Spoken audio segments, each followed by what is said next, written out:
Today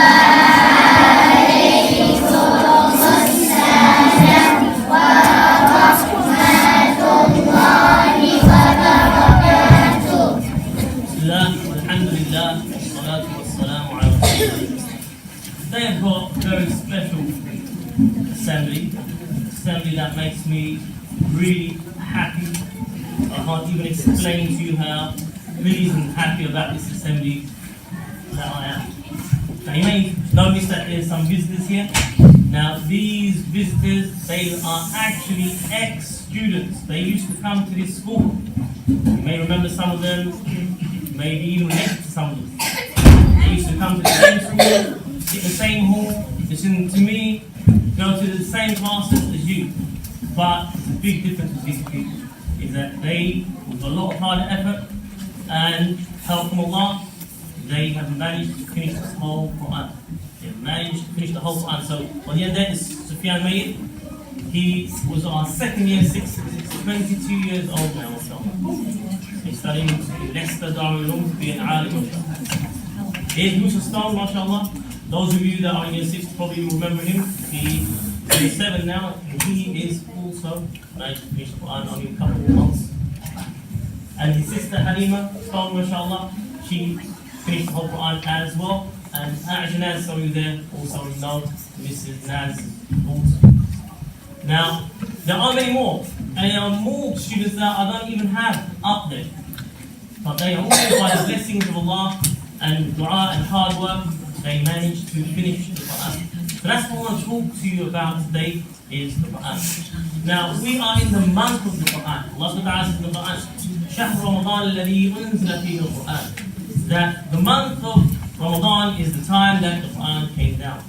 It's a very special time. It came down, the whole of the Qur'an came down to a place called Al-Bayt al-Ma'mur. That's where the angels pray, 70,000 pray every day, they never come back again. And from there, Jibreel alayhi salam brought it to the Prophet sallallahu alayhi wasallam 23 years. Now, this Qur'an, if we knew the value of this Qur'an, if we could understand how important this Qur'an is, then we wouldn't be so lazy with reading. Now Allah Ta'ala says in the Qur'an, لو أنزلنا هذا القرآن, that if we sent this Qur'an على جبل لرأيته خاشعا متصدعا من خشية الله. That if we sent this Qur'an, instead of giving it to Muhammad sallallahu alaihi wasallam, if we gave it to a mountain. Now a mountain is probably the most powerful and biggest, largest thing that we can see in this world. That Allah says that that mountain would be changed into dust. It would crumble out of fear of Allah and out of the immenseness of the Qur'an. Now, Quraysh, when the Prophet ﷺ brought the Qur'an, they understood the Qur'an. And they feared the Prophet ﷺ. And they feared the Qur'an so much so that they didn't want to listen to it because the verses of the Qur'an came to them and it was the truth that was hitting their ears and they didn't want to listen to it. And so they put cotton wool inside their ears. And then there's a famous story when the Prophet ﷺ was at the Kaaba and he was reading Surah Al-Najm. And he was reading the verses there. And the Quraysh, they were listening. And Allah says, أَفَمِنْ هَذَا الْحَدِيثِ تَعْجَبُونَ. That is it from this Qur'an, this story of the Qur'an that you find strange. وَتَضَحَكُونَ وَلَا تَبْكُونَ. And that you laugh and you don't cry and you don't weep. وَأَنْتُمْ سَامِدُونَ. And that you keep on playing and just merriment and enjoying yourselves and not thinking about the afterlife. And the Prophet ﷺ read the verse of sujood. I'm going to read it now at the end because you're going to have to make sujood. But all of Quraysh, they fell into prostration. Even though they weren't Muslims. Because of the power of the Qur'an, the verses and the beauty of the Qur'an. And they fell into prostration and they made sujood there. So the Qur'an is a beautiful thing. It's an immense thing. Such a powerful thing. Such a thing that no human being can bring the same thing as the Qur'an. Allah says in the Qur'an, that if you think that this is somebody that they wrote this Qur'an, then bring something similar. And more than 1,400 years now, nobody has brought a surah like the Qur'an, nobody's brought a verse like the Qur'an. Even one verse that cannot bring the same beauty and the same meanings as what's in the Qur'an. Now, the Prophet ﷺ, he described what the Qur'an is. He described the Quran in a beautiful hadith when he described that there would come a time when there would be lots of problems in the world, lots of things happening, very similar probably to this time. And the companions asked him, what should we do? And the Prophet ﷺ said, hold on to the Quran. And he described the Quran. He said, كِتَابُ اللَّهِ فِيهِ نَبَأُ مَا قَبْلَهُ, that this is the book of Allah. It has news and information of things that happened before that we don't even know, stories that have been lost and people don't even remember, but it's inside the Quran. Like for example, the stories, the flood of Nuh alayhi salam, and how that happened there, and Fir'aun, and how he was punished and drowned in the sea, and Hud and Salih, the people there, how they were destroyed. And all those stories of the past are inside the Quran. And inside the Quran, it's got news of things that are going to happen in the future. So the past and the future, things that haven't even happened yet. So the day of judgment, all the things that are going to happen there. How the people are going to go in groups to paradise. How the people are going to go to groups into Jahannam. All the different things that have not yet happened is inside that book. وَحُكْمُ مَا بَيْنَكُمْ. And the Quran contains laws, rules, that we can rule between each other. So what we should do, like what's halal and what's haram, is all inside the Quran. That this Quran tells you how to behave. We wouldn't know how to behave. We wouldn't know what is right and what is wrong if it wasn't for the Quran. It tells us exactly what to do. And it's no joke. It's no joke. This is completely serious. That whoever leaves the Quran and turns away from the Quran out of arrogance, then Allah Ta'ala will punish them like Fir'aun and the many other, and Namrud, the evil king that threw Ibrahim into the fire. So whoever turns away out of arrogance from the Quran, then Allah Ta'ala will punish them. And whoever tries to find some kind of guidance, a way of life, somebody tries to find a different way of life than what's inside the Quran, then Allah subhanahu wa ta'ala will send them astray. فَهُوَ حَبْلُ اللَّهِ الْمَتِينَ. Then the Prophet ﷺ said that it is the rope of Allah. Now what does that mean? It means that with this Quran, when you hold on to this Quran by doing what the Quran tells you, it's like you're holding on to a rope. And you hold on to that rope of Allah, then Allah will pull you into paradise. It's not like a real rope, but you do what's inside the Quran, and it's like a drowning person, they're holding onto the rope, and that rope saves them. So the Quran is like a rope. It saves us and it takes us into paradise.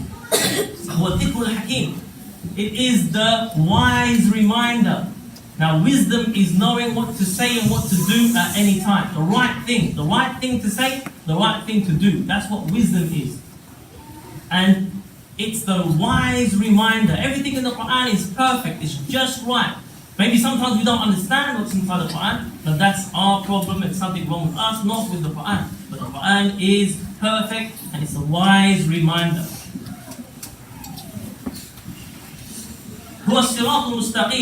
That this Quran is a straight path. We are on a journey to Allah. There's no way that we can leave this journey. We can't say I'm going to leave this journey. We're all living this life. We're born. You go to year 1, year 2, year 3, year 4, you end up into year 46, and we're on a journey to Allah. There's no escaping that. Now, it's the straight path on this journey. The straight path that leads us to Allah and the Jannah, inshallah.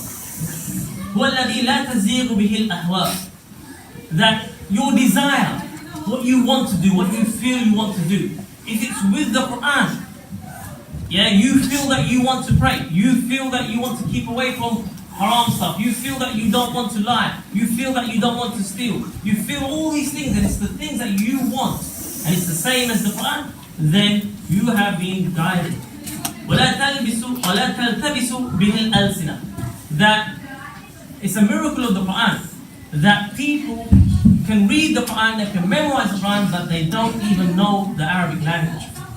There's so many people who memorize the whole Quran, but they don't even know the Arabic language. It's a miracle that Allah subhanahu wa ta'ala has made the Quran easy to memorize.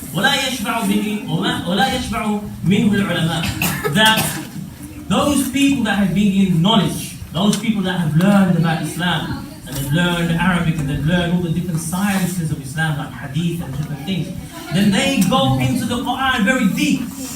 The Qur'an is like a seed. It's like a seed. Now, everybody can benefit. They can benefit from that seed.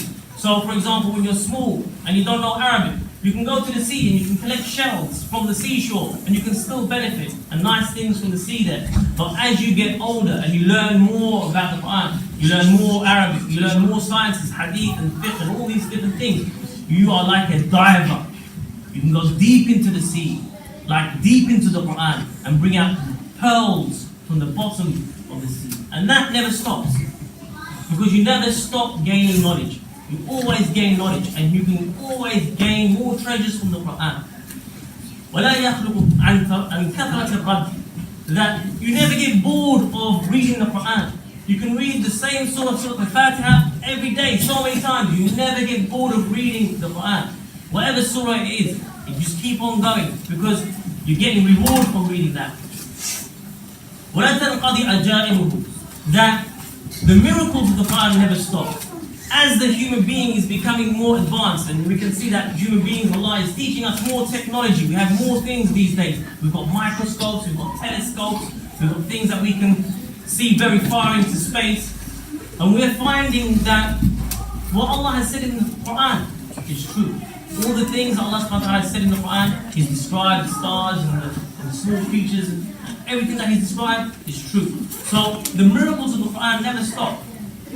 وهو الذي لم ينتهي الجن إذا سمعته أن قال. And the Qur'an is, when the jinn, they heard it being read, they couldn't help themselves but say, إِنَّا سَمِعْنَا قُرْآنًا عَجَبًا.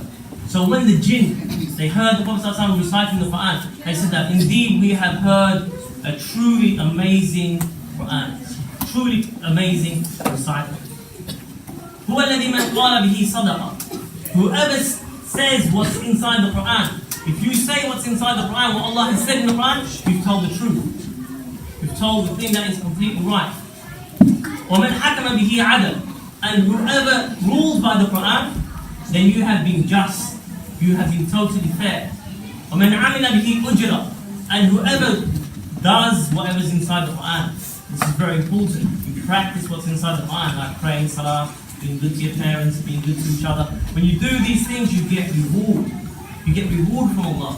وَمَنْ دَعَا إِلَيْهِ هُدِيَ إِلَى صِرَاطٍ مُسْتَقِيمٍ.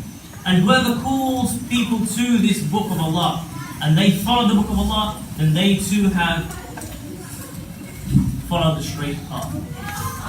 Now, there's so many things that we can talk about the Qur'an, but there's one beautiful hadith that we really need to keep in our minds. And that is the Prophet ﷺ said, إِنَّ لِلَّهِ أَهْلِينَ مِنَ النَّاسِ. That Allah Ta'ala has special people, people that are close to Allah, not ordinary people.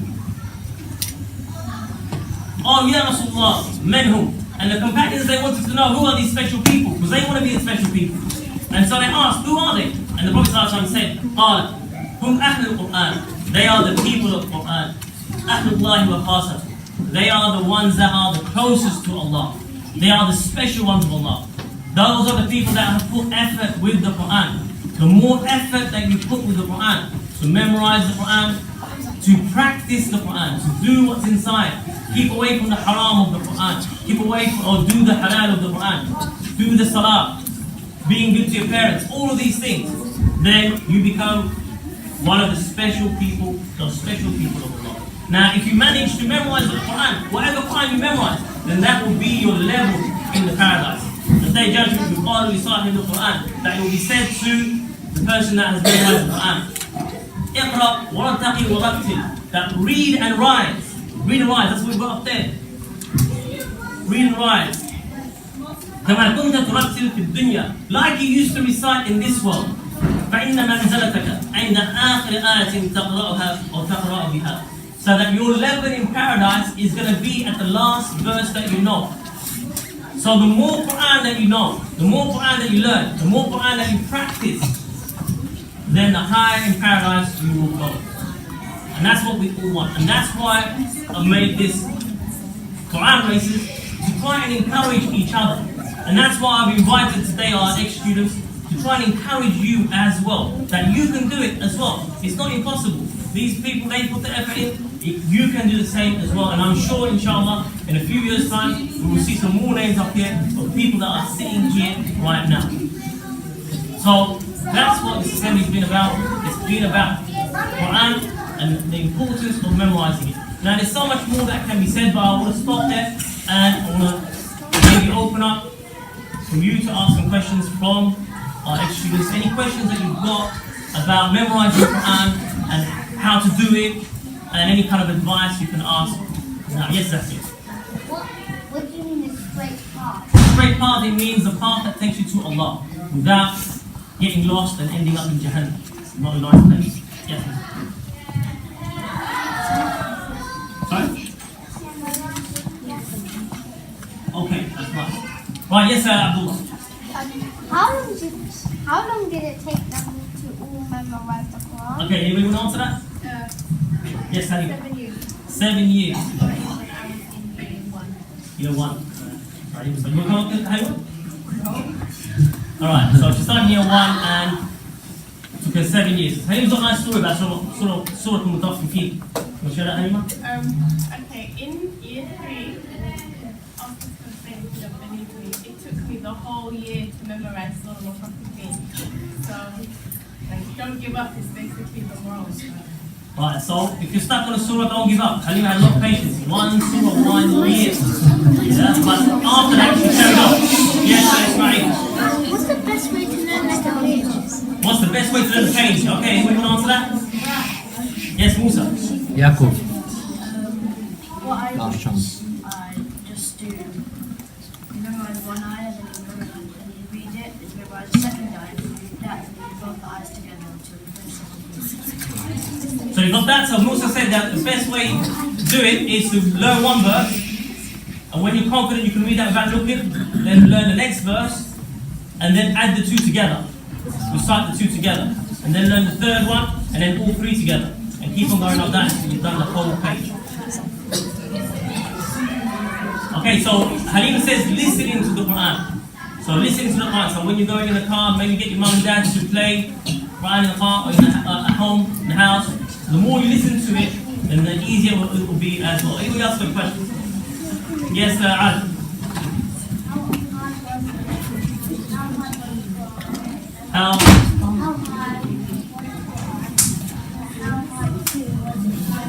How hard was it to memorize? Anybody want to answer? It depends.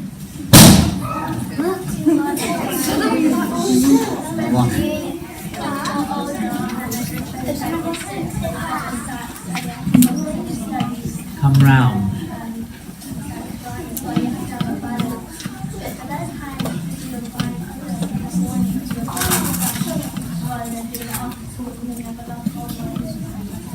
Okay, so Alice got some really important advice, and I completely believe that advice. He said that the best time to memorize is the morning, because in the evening you may get busy with your schoolwork. In the morning you're fresh, and it's easy for you to do it. Yes. Okay, this is Yasin, 2 nights with Saturday and lunchtime assistant. So Yasin also finished the plan, and well, Yasin, I've got a nice story. I don't know if he wants to share it, but I remember he was in year 6. And for year 6, you've done how many juz? 1 juz? 1 juz. Yasin had done 1 juz by the time he got to year 6. Yeah? So, and he said to me, Ustaz, I'm going to ask my mum to do hifz. And he went to his mum and dad, and he asked them, and they put him in a hifz course, and he started. So he was, you could say he was behind. Most of you are in year 6, you've done 2, 3, 4, 5, 6 juz already. So Yasin had done 1 juz only. But what he had, and that is something that is very important. It doesn't matter how much you can memorize in a day. It doesn't matter how much you already know. What he had is he wanted to do it. His mom and dad didn't tell him to do it. He wanted to do it for himself. If you want to do it, you will do it. Even if it takes you 10 years, 20 years, 30 years, 40 years, yeah, you will, inshallah, finish it. Yeah? Anybody else got any questions? Yes, Muhammad. When you're memorizing the Quran, do you find any stories harder than the others? Yeah, definitely. I mean, if you do the Dhamma, like, well, I did the first 5 and then I went to Surah Baqarah, and that was hard. It was a big difference because the ayahs were longer. But I think to understand what the Quran means, even if you ask your teacher to translate it to you, it does help. Because it helps, and you know what you're reading, so you know what the next word is going to be, you know what. Okay, so learning some of the meanings. Learning some of the meanings of the Quran. Now I remember when I was learning the Quran, first of all I didn't know Arabic. Didn't know any Arabic. But it didn't take long to learn much Arabic. A few words like Jannah and Now, yeah, and Rabb. A few words and you can understand the basic meaning of the verse, and that can help you a lot. Yeah, so learning the language, which you're all doing anyway, does help a lot. Yes, Hannah? You never forgot any of the stories when you were trying to teach the Quran. Alright, so Hannah's asking, did you forget any of the surahs? Yeah, I did the first, and I got up to Surah Nam, and then, no, I did the first 5, and then I did Baqarah, and then I went back, and then I did Surah Nam, and then I went back to Surah Nisa, and I completely forgot, like, that, the 11th of good subject. Yeah, yes, you want to say something? I forgot how to read it. I forgot how to read and read without looking. Just 25. I didn't read it for 6 months. Okay, so that's the way of the Quran. That's the way. That's the test that Allah has put in the Quran. Allah could have made it that we don't forget the Quran. But if we learned it and it stayed in our heads and we never forgot it, then we wouldn't come back to it to pick it up again. Yeah, because we know it. Yeah? So Allah makes it that we forget. And the Prophet ﷺ says that the Quran, it escapes from a person more than a camel. If you've got a camel, we'll say you've got a camel, but if you had a camel, it would try and run away from you. If you don't tie it down, it's going to look for some grass, it's going to look for some water, and it'll be gone. And that's the way of the surahs. If you don't revise them, then you will forget them. And that's why the Prophet ﷺ said, "Ta'ahadu hadha al-Quran," that make a pact and revise this Quran daily, every day. Whatever, however much you know, do something with the Quran every day to keep it fresh inside your head. Yes, sir, Sulaiman. What was the hardest juz? Hardest juz. Let's ask all of them to start. Yeah, 25. No, can we go to different opinions here? 15, 23, I'll say 25 as well. About revising. I remember in year 5, you were always reading, we were interested to start by reading it. So you already read like 7 books, and we were like we're not going to forget it, but you're right, you know, you have to revise, and you will. The people, Uthman radiallahu anhu, the companions, they would read like, Uthman, he would read the whole Quran in 1 rak'ah every night. Every night he would read the whole Quran. Some of the people of the past, they would read the whole Quran once in a night and once in a day. Because they wanted to keep the Quran fresh inside their mind. They could never get enough of the Quran. That's why the Uthman radiallahu anhu, he said, لو طهرت قلوبكم ما شبعتم من كلام ربكم. That if your heart is good and clean, you will never get bored of reading the Quran. If you keep your heart clean by not hating anybody, not having evil thoughts to anybody, not being jealous of anybody, not having any of these things inside your heart, then Allah will make you a blessed person, and you will never be bored of the Quran. Yeah, some people, they get bored once reading the Quran. Anyone else got any questions? Yes, Ismail. What's the hardest surah? Hardest surah.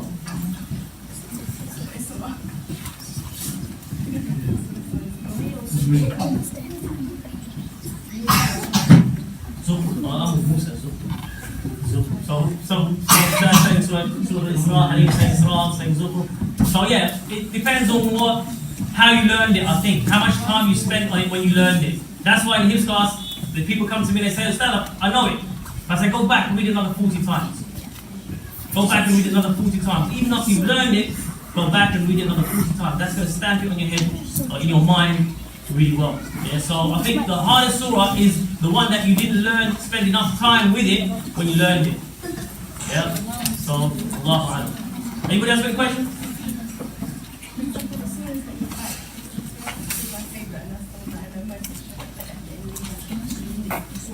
Okay, so Halim is saying that if you like the surah, if you like the meanings of a surah, or you just like the way that it sounds, then you'll put more effort into it. You'll read it all the time, so it becomes easier. Yes, Mohammed. What was the longest surah you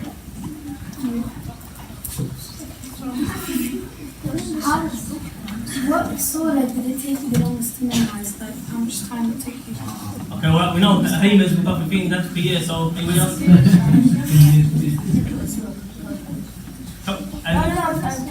careful. How long did you spend on that? A few months. I'm also spent on Tikaf. Yeah, you spend a few months on that. So there's no shame. There's no shame in finding something hard. There's no shame if you're struggling. The Prophet ﷺ said in the hadith, be careful. The Prophet ﷺ said, Al-Mahir bil-Qur'an, that the one who is expert, who reads it with tajweed and reads it really well, they are with the angels. Yeah, the angels that are scribes, angels that write down things. So the one who is expert is with the angels. وَالَّذِي يَقْرَأُ الْقُرْآنَ وَيَتَتَعْتَعُ فِيهِ, and the one who reads the Qur'an and they struggle with it, they struggle with the words, they struggle with the tajweed, they struggle with memorizing the words, وَهُوَ عَلَيْهِ شَاقٌ, and they find it really difficult, لَهُ أَجْرَانِ, they have 2 rewards. So when you're struggling with the Qur'an, don't give up, because you're getting 2 rewards. That's why up there it says everyone's a winner. As long as you're putting effort in, even if it doesn't matter which surah you're on this board, it doesn't matter. Yeah? But as long as you're putting the effort in, then everyone is a winner. As long as you've got Qur'an, you're trying to put effort with the Qur'an, then everyone really is a winner. Yes, Zach? What inspired you to memorize the whole Quran? Sorry? What inspired you to memorize the whole Quran? That's a good question. Okay, so Halim was saying, go into paradise. So that's a very good, but number one reason, because Prophet ﷺ said that anybody who gathers the Quran, if you put the Quran inside a skin, it means inside a person, then that person will never enter into Jahannam. Yeah, they will never be burnt in the fire of Jahannam if you've got the Quran inside of you. Yeah, so that number one, to get the pleasure of Allah. Anybody? Okay, yes, so you can read something else instead of Surah Al-Ikhlas all the time in Salah. You've got other things that you can read. So you can read longer in Salah. Get even more reward. Any other reason why learn the Quran? What encouraged? Zach's question was very good. What encouraged you? Family encouraged you. For me, the person that inspired me was my mom, because I saw how, like, before I got into the Quran and everything, she has kids and she has household chores, but she still managed to memorize it when she was older, and I saw how I was doing my youth. And obviously when you're a youth, your brain is like a sponge, so I thought it would be easier for me, because I wanted to get it done before I started my GCSEs. So in year 9 I got it done, so in year 10 I started my GCSEs, it would be easier, because I knew that once I start my GCSEs, I might need to get it more. So you notice a common theme here. The common theme is that what has encouraged people is seeing somebody else that you know. And that's why I brought these ex-students here today, because maybe you may know them, maybe you may know of them, but when you see somebody that has memorized the Quran, you think to yourself, wait, I can do that, because they've done it. It means I can do it as well. Yeah? With hard effort and dua to Allah, you can do it as well, by seeing somebody that you know. So these are ex-students that came to the school. They came to the same classes, same teachers, same halls. I'll finish off with one thing, and that is that on the Day of Judgment, the parents of the Hafiz of the Quran, the parents, yeah, they will be brought forth, and they will be dressed in beautiful clothes of gold and silk, and a beautiful crown will be placed inside their heads, full of jewels and pearls. Just one pearl from that crown, if it was to be brought inside this world, it would outshine the sun. That's just one pearl, and the crown is full of pearls, and that's the parents of the Hafiz of Quran, or Hafiz of Quran, because they encouraged their children, they made it easy for their children. Now what about the reward of the Hafiz or Hafidah themselves? The one that has put the effort in memorizing the Quran. So, there's so many stuff that we can talk about. Maybe in other assemblies we can talk about more, inshallah. Assalamu alaikum.